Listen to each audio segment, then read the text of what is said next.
Hello, everybody, and welcome to the War Room. This is a breakdown of the heavyweight matchup on UFC 252, the one that's not the main event, the one that is promising to be quite an explosive affair. So we've got Junior Dos Santos, 21-7, lots of experience, very familiar to UFC fans. We've been following his journey for a long time now. He's taking on Jairzinho Rozenstruik, who is a terrifying striker.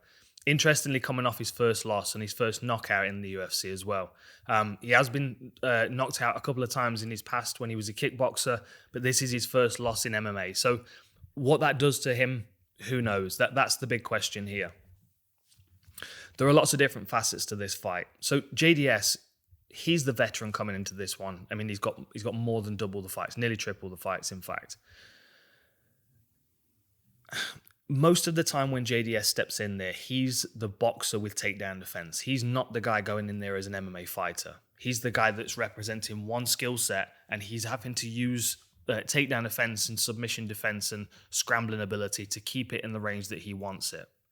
Coming into this fight, I would say he's got a clear advantage in the wrestling and the jiu-jitsu.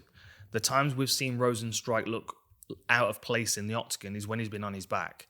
He was taken down against Junior Albini. He was held up against the fence by Overeem and lost a lot of rounds there due to grappling.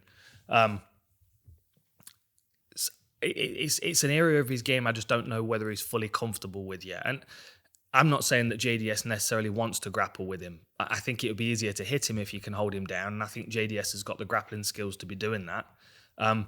I also think that it will get him ahead on the judges' scorecards. And what we saw with Rozenstruik is, yes, he's got power into the fifth round, absolutely, against Overeem. But it did take him to the fifth round, to almost the end of that fight, to uncork those two punches.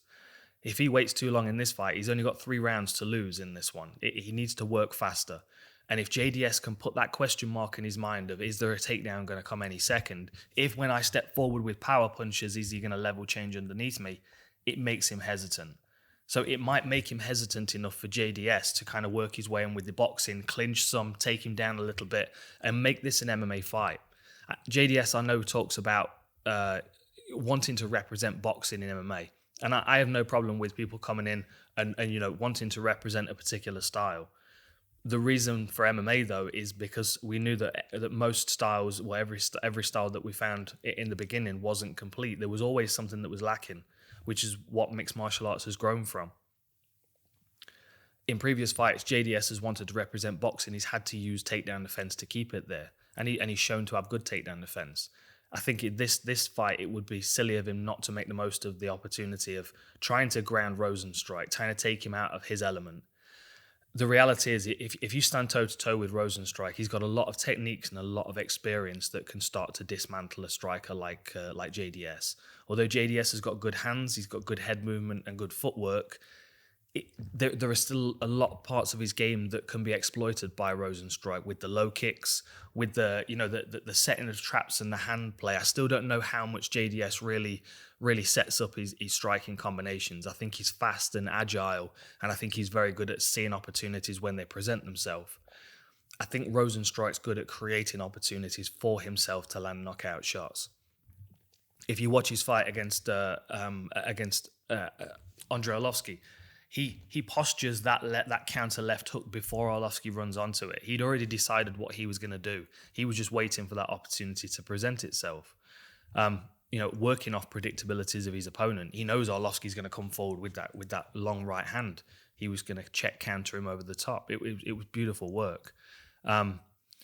So the thing is with Rozenstruik, yes, he can be hesitant, but when he decides to go, he's very dangerous. If JDS makes this a striking fight and doesn't give him that question of a takedown might be a possibility, then he's going to be comfortable. I mean, like I said, his kickboxing record, he's had 85 kickboxing fights. What's his record? There we go. 76 wins, 8 losses, and 1 draw. 8 losses, 2 knockouts. So they're the only 2 knockouts I can find on his record aside from that most recent one. You've got to think, I mean, he's a heavyweight. He's been caught a few times with big shots. I think he takes a shot very well. I don't think anybody takes a shot very well against Ngannou. I just think that's the reality of it, especially when that guy's moving at you at speed. I mean, 20 seconds of a fight, we didn't see anything of that. I don't know whether it's going to make him more hesitant. I don't know whether he's going to see JDS as having that kind of knockout power. I don't think he will. I think he'll be much more concerned with how to capitalize on JDS's attacks moving forward. I think because JDS has got such a long stance, I think he'll work that lead leg as much as he can. And I think he'll throw a few things out there with his hands to not necessarily land, to hope JDS attacks behind. That's when his counter shots come into play. I mean, he can do so much damage with one punch. And we've seen JDS get caught, cuffing across the top of the head and get hurt. We've also seen him uncork some beautiful kicks as well, and that's something else that I think JDS can't neglect in this one. He landed a great back kick against Derek Lewis, which was a fight changer. The spinning kick against Mark Hunt will go down in history as one of the most flamboyant heavyweight techniques that you've ever seen. So there are a lot of good things in JDS's game. I don't want him, if he railroads himself into being a boxer in this fight, I think it's bad news for him.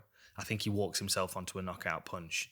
I think if he varies his game up and starts using some wrestling, maybe some ground and pound, keeps awareness of his kicks as well, because a kick at heavyweight can change a fight. Okay, let me have a quick look at my notes. What else haven't I said? So Rozenstruik's been taken down in his first fight in the UFC and his most recent fight. So although he's improved his takedown defense, it's still not. I'll check the stats in a second for that. He was held against the fence a lot. He allows the fight to slip away from him. This is 3 rounds instead of 5, so there's 2 less rounds than there was in the Overeem fight. Too smart. One other thing that I thought was interesting as well, and this surprised me given the fact that Rozenstruik's got so many fights on his kickboxing record, and this may be illustrative of someone who's got a lot of experience in one area, but then steps into another. Even though kickboxing and MMA have got a lot of crossover, you're going from big gloves in a boxing ring that doesn't require any thought process of the grappling range. Then you step into the MMA range, into the MMA field, and you've got an octagon, you've got a different kind of canvas under your feet, you've got different gloves on, the space, the range, the movement's different, the timing of the sport is very different. Plus you have so many other facets to think about, and if those facets are not your comfort zone, like Rozenstruik with the grappling, there is kind of an anxiety in his game and even in his striking a little bit. And I think that showed in the Overeem fight when he got Overeem backed up against the fence and he was like throwing loads of power punches. I mean, he did vary it up to the body, but the times when he had Overeem in that situation, then stopped and backed up, it almost seemed to me like he didn't really have any way through the guard of Overeem. And Overeem was just literally just covering up. I mean, the vulnerability against Rozenstruik is when you're attacking him. If JDS is initiating the attack, if he's too aggressive, he's going to walk onto something knockout based. He's going to walk onto something nasty. If he waits for Rozenstruik to have those nervous bursts and concentrates on his defense, he might be able to just get through those bursts and keep himself safe. I was surprised how much success Overeem had by just balling up against the fence. I don't know whether Rozenstruik will look at that and think there were missed opportunities there.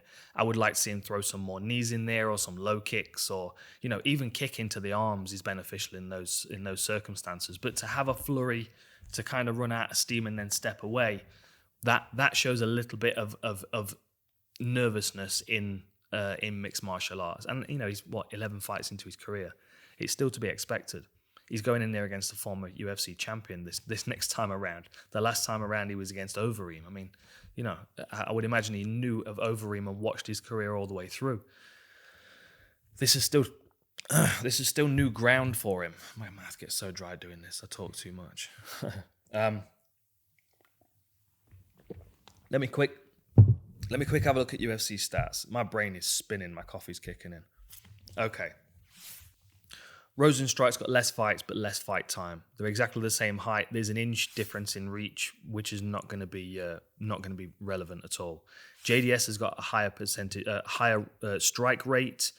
Striking accuracy is the same. Striking defense is slightly better for JDS. Obviously based on more fights as well. So I've got to give that more credibility. More takedowns on JDS's side, no takedowns on Rozenstruik's side, no submission attempts, but 75% takedown defense is good for a kickboxer. But JDS is gonna run away with those grappling stats, which is why I feel like he could lean on his wrestling a little bit. Okay, I'm going to breathe a little bit now and have another drink. I hope all that made sense. Enjoy this fight. I hope it delivers. We've got 3 rounds and 2 guys that can take each other's heads off, and 2 very educated strikers. So I'm excited for this one. Whether it's a cagey 3 rounds or a first round knockout, I think this one's going to be a real exciting one to watch. Anyway, enjoy the fights. See you next time.